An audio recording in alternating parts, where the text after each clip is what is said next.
একটি কথা দিয়ে শুরু করতে চাই। সেই আবু সাঈদের প্রসারিত হাতের যে মুহূর্ত, সেই মুহূর্ত সাথে আরো হাজারো এরকম মুহূর্ত যেগুলো এই জুলাই আন্দোলনের মোড় পাল্টে দিয়েছে নতুন গতি। এই মুহূর্তগুলো আমাদের সামনে এনেছে এই গণমাধ্যম কর্মীবৃন্দরাই। আমরা জানি 5 জন গণমাধ্যম কর্মী শহীদ হয়েছে, এবং আমি যেহেতু ফাউন্ডেশন নিয়ে কাজ করছি, আমি ইতিমধ্যে দেখেছি শত শত গণমাধ্যম কর্মী এখনো আহত অবস্থায় হসপিটালে তাদের জীবনের সাথে যুদ্ধ করে যাচ্ছে, এবং আমরা আমাদের দিক থেকে সর্বোচ্চ চেষ্টা করে যাচ্ছি তাদেরকে আমাদের সেবাগুলো পৌঁছে দেওয়ার জন্য।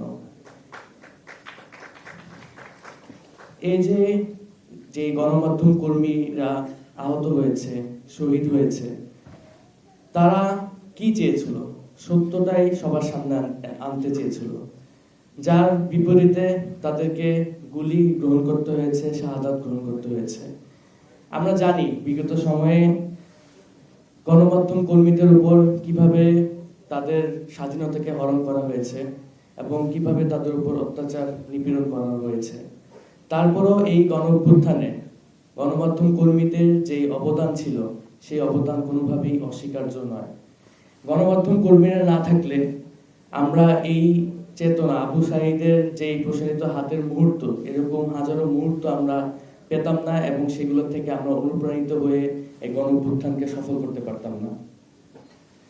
আমার এই নতুন বাংলাদেশে একজন সাধারণ নাগরিক হিসেবে আমার এটাই চাওয়া, গণমাধ্যম কর্মীরা যাতে ভবিষ্যতে স্বাধীনভাবে কাজ করতে পারে, সত্যকে সত্য বলে মিথ্যাকে মিথ্যা সবার সামনে নিয়ে এসে যাতে তারা স্বাধীনভাবে কাজ করতে পারে, তাদের উপর যাতে আর কোনো রকম অত্যাচার নিপীড়ন না করা হয়, সেই দিকে নতুন বাংলাদেশে যারা দায়িত্বে আছেন তাদের প্রতি আমি একজন সাধারণ নাগরিক হিসেবে তাদের প্রতি আমার এই দায়িত্ব থাকবে, আমার এই আহ্বান থাকবে। আপনারা জানেন আমার ভাই মীর মাহফুজুর রহমান মুগ্ধ জুলাইয়ের 18 তারিখে শহীদ হয় 6টার দিকে। আমরা তার কেসটি এখন পর্যন্ত ফাইল করিনি, যার কারণ হলো আমরা চাই যে কোনো নিরপরাধ ব্যক্তি যাতে মুগ্ধর জন্য কোনো হেনস্থার শিকার না হয়। অনেক সংবাদকর্মী সেখানে জীবনের ঝুঁকি নিয়ে সেখানে বিভিন্ন ভিডিও চিত্র ধারণ করেছে। 18 তারিখে 5টা থেকে 6টা পর্যন্ত আপনাদের কাছে যদি কোনো ভিডিও চিত্র থেকে থাকে উত্তরা পূর্ব থানার সামনে এবং পশ্চিম থানার সামনে, আপনারা প্লিজ আমাদের পরিবারের সাথে যোগাযোগ করে আমাদেরকে এই ন্যায় বিচার প্রতিষ্ঠা করার জন্য আমাদেরকে সহযোগিতা করবেন।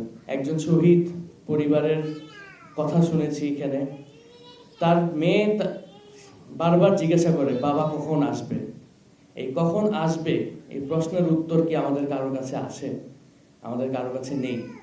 আমরা কি এই মেয়েদের সামনে, এই মেয়েরা যখন বড় হবে, তারা যখন তার বাবার বীরত্বের কথা শুনবে, তখন আমরা কি তাদের সামনে মুখ দেখাতে পারবো?